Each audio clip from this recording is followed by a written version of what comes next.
Buying a smart TV today feels easier than ever.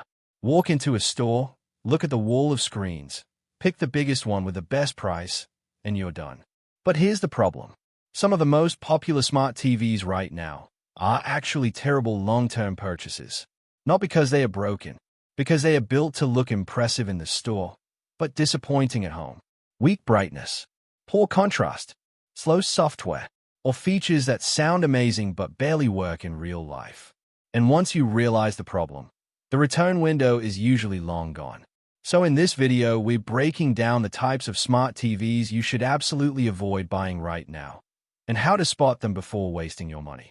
Instead of focusing on one or two models, we're looking at patterns across the TV industry, because certain types of TVs consistently lead to buyer regret. Once you understand these patterns, you can instantly recognize a bad purchase before it happens.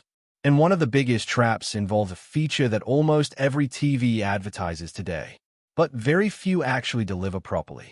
We'll get to that in a minute. Mistake number 1. The cheapest large TVs. The first trap is the ultra-cheap big-screen TV. You'll see massive sizes like 65 or even 75 inches selling for surprisingly low prices. And it feels like an amazing deal. But to reach that price point, manufacturers often cut corners on things like brightness, panel quality, or contrast control, or image processing. So while the TV looks large and impressive, the picture can feel flat and dull compared to better displays. In many cases, a smaller high-quality TV will actually look dramatically better. Mistake number 2, fake HDR TVs. HDR is one of the most heavily marketed features in the TV industry. High dynamic range promises brighter highlights, deeper blacks, and more vibrant colors. But here's the reality. A huge number of TVs advertise HDR without having the hardware needed to deliver it properly. True HDR requires high brightness, a strong contrast, or advanced dimming control.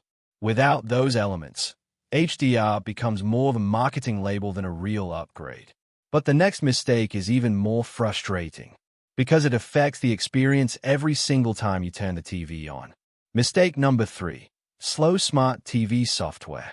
Smart TVs are basically small computers. And like any computer, their performance depends on the processor and software optimization. Some TVs use very weak processors to keep costs low. That leads to slow menus, a laggy navigation, delayed app loading. Over time, software updates can make this even worse. And since you interact with the TV interface constantly, a slow system becomes extremely annoying. Mistake number 4. Paying for features you'll never use. Many modern TVs are packed with extra features. Voice assistants, built-in cameras, advanced gaming settings. But a lot of buyers end up paying for features they rarely touch. Instead of focusing on gimmicks, the smarter approach is prioritizing the core experience. Picture quality, brightness, contrast, motion handling. Those are the things you'll notice every day. There's another mistake that many buyers make when comparing TVs in the store, and it's one of the easiest ways to end up with a disappointing picture at home. Mistake number 5. Judging picture quality in store lighting. Retail stores are designed to make TVs look good. Bright lights, demo videos, carefully tuned display modes. But once the TV is in your living room, the conditions change completely. A TV that looked bright in the store might suddenly feel dim at home. That's why it's important to check real brightness performance and reviews before buying. Mistake number 6. Choosing brand reputation alone. Some buyers rely entirely on brand reputation. They assume that a familiar name automatically means better quality.